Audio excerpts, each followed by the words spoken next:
Selamat pagi Bapak Ibu Saudara yang terkasih, Shalom.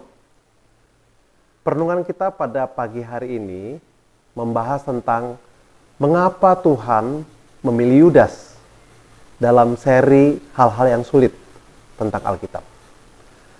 Mari Bapak Ibu Saudara yang terkasih, kita membaca firman Tuhan dari Yohanes 13 ayat yang ke-18.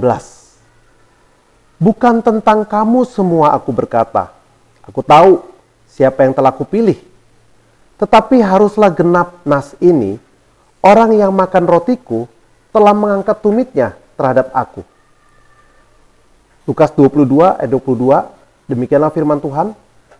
Sebab anak manusia memang akan pergi seperti yang telah ditetapkan. Akan tetapi celakalah orang yang olehnya ia diserahkan. Bapak Ibu sering kasih, tentunya kita sering kali mendengar atau sering tahu nama Yudas begitu banyak dalam Alkitab. Tapi pada kesempatan pagi ini, kita akan membahas tentang Yudas Iskariot. Menurut Bapak Ibu Saudara, siapakah Yudas Iskariot itu? Tentang kehidupan Yudas Iskariot, Alkitab itu tidak banyak menceritakan. Kalau kita tentang Matius, ada kisahnya banyak. Tentang Yohanes ada kisahnya. Tentang Yakobus atau Petrus ada juga kisahnya. Tetapi tentang Yudas Iskariot sangat jarang, saudara. Injil tidak menceritakan begitu banyak kapan Yesus memanggil Yudas Iskariot. Bagaimana Yesus memanggil Yudas Iskariot? Di mana Yesus memanggil Yudas Iskariot? Injil tidak banyak menceritakan hal tersebut. Tetapi kita harus percaya bahwa Yesus sesungguhnya memang memilih Yudas dan memanggil Yudas menjadi muridnya. Jadi ketika Yesus bergumul semalam-malaman berdoa, pada keesokan harinya Yesus memanggil 12 muridnya dan salah satu diantaranya adalah Yudas Iskariot. Dalam kitab Matius 10 ayat 1-4, firman Tuhan berkata tentang Yudas Iskariot yang adalah murid Yesus. Pada ayat 1 dikatakan demikian, saudara. Yesus memanggil ke-12 muridnya dan memberi kuasa kepada mereka untuk mengusir roh-roh jahat dan untuk melenyapkan segala penyakit dan segala kelemahan. Ayat 2, inilah nama ke-12 rasul itu. Pertama Simon yang disebut Petrus, dan Andreas saudaranya, dan Yakobus anak Zebedeus, dan Yohanes saudaranya, Filipus dan Bartolomeus, Thomas dan Matius pemungut cukai, Yakobus anak Alfeus dan Tadeus, Simon orang Zelot, dan Yudas Iskariot yang mengkhianati dia. Jadi melalui kitab Matius 10 ayat 1-4 ini jelas dikatakan bahwa Yudas Iskariot adalah salah satu murid Yesus. Bahkan Yudas Iskariot dengan murid-murid yang lain juga diberikan kuasa oleh Yesus untuk bisa apa, saudara?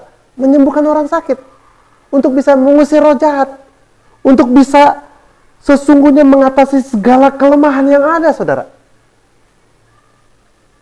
Tapi di ayat yang keempat dikatakan Yudas Iskariot itu mengkhianati Yesus. Banyak orang bertanya-tanya, mungkin saudara diantaranya ya. Kalau memang Yudas murid Yesus, kenapa Yudas bisa berkhianat kepada Yesus? Kenapa Yesus memilih Yudas? Alasannya apa Yesus memilih Yudas? Lalu, kenapa akhirnya Yudas juga mengkhianati Yesus? Apakah Yesus tidak tahu bahwa Yudas akan mengkhianati Yesus? Saudara, sesungguhnya Yesus tidak salah dalam memilih murid-muridnya. Yesus tahu persis bahwa Yudas itu akan mengkhianatinya. Firman Tuhan dalam Yohanes 6 ayat 64 berkata, sebab Yesus tahu dari semula siapa yang tidak percaya dan siapa yang akan menyerahkan dia. Firman Tuhan tegas mengatakan, Yesus tahu sejak semula bahwa Yudas akan menyerahkan dia untuk disalibkan. Bahkan Yesus tahu bahwa Yudas itu sesungguhnya iblis, saudara.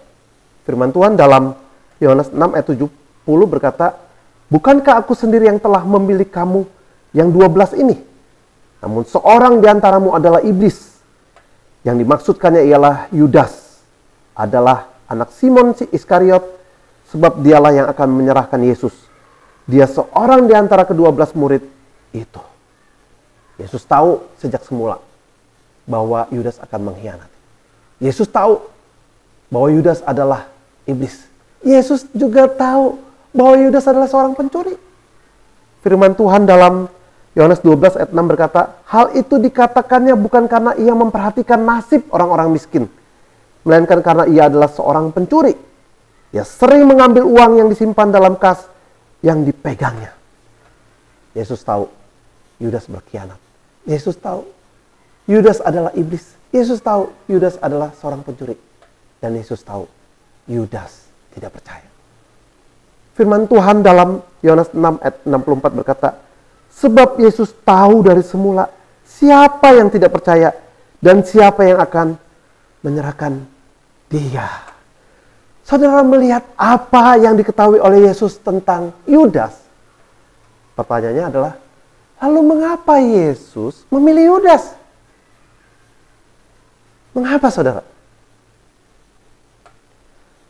Alasan Yesus memilih Yudas adalah yang pertama, untuk menggenapi nubuat dalam kitab suci. Saudara, pengkhianatan Yudas Iskariot sebenarnya sudah dinubuatkan di dalam Alkitab. Firman Tuhan dalam Yohanes 13 ayat 18 berkata, bukan tentang kamu semua aku berkata, aku tahu siapa yang telah kupilih. Tetapi haruslah genap nas ini. Orang yang makan rotiku telah mengangkat tumitnya terhadap aku. Saudara, dikatakan, orang yang makan rotiku telah mengangkat tumitnya terhadap aku. Saudara, perkataan ini merujuk kepada Mazmur 41 ayat 10. Yang menjelaskan pada tindakan pengkhianatan Yudas kepada Yesus. Yudas yang telah dipilih menjadi salah satu murid Yesus. Dan yang setiap saat makan roti bersama dengan Yesus akan tampil sebagai pengkhianat. Hal ini terbukti dengan tindakannya yang menjual dan menyerahkan Yesus untuk disalibkan. Itu alasan yang pertama, saudara. Telah dinubuatkan dalam Alkitab. Alasan yang kedua, saudara. Karena rencana kedaulatan Allah harus terlaksana. Firman Tuhan dalam Lukas 22 ayat 21 sampai 23 berkata, tetapi lihat, tangan orang yang menyerahkan aku ada bersama dengan aku di meja ini. Sebab anak manusia memang akan pergi seperti yang telah ditetapkan. Akan tetapi celakalah orang yang olehnya ia diserahkan. Lalu mulailah mereka mempersoalkan siapa di antara mereka yang akan berbuat demikian. Saudara, Yudas memang telah ditetapkan akan berkhianat kepada Yesus. Bahkan Yudas ditetapkan untuk binasa, saudara. Sehingga dapat kita simpulkan bahwa mengapa Tuhan memilih Yudas. Yang pertama adalah karena sesungguhnya sudah dinubuatkan dalam Alkitab. Dan yang kedua adalah, saudara, sudah ditetapkan dalam rencana kekekalan Allah. Kebenaran bahwa Allah memang berdaulat harusnya sesungguhnya menjadi penghiburan bagi saudara dan saya. Kebenaran bahwa Allah berdaulat seharusnya menjadi sumber kekuatan bagi saudara dan saya. Allah berdaulat artinya Allah itu berkuasa terhadap banyak hal, termasuk hal yang detail dalam hidup kita. Allah berdaulat sesungguhnya dia memegang kendali kehidupan yang ada. Baik itu kejahatan, baik itu penderitaan, baik itu ketidakadilan, saudara. Allah berdaulat sesungguhnya mampu melakukan apapun dan menyatakan segala rencananya. Saudara, penyaliban Kristus adalah contoh yang sempurna tentang kedaulatan Allah. Dalam kacamata kedaulatan Allah, tanpa Yudas maka tidak akan ada salib. Dalam kacamata kedaulatan Allah, tanpa salib maka tidak akan ada penebusan dosa bagi umat manusia. Ketidakadilan terbesar dalam sejarah akhirnya menjadi satu kemenangan terbesar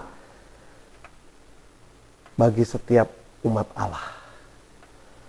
Saudara, Allah mampu menggunakan setiap keadaan untuk bekerja demi kebaikan kita dan juga demi kemuliaan Allah. Kiranya Tuhan memberkati kita dengan limpah anugerahnya. Amin.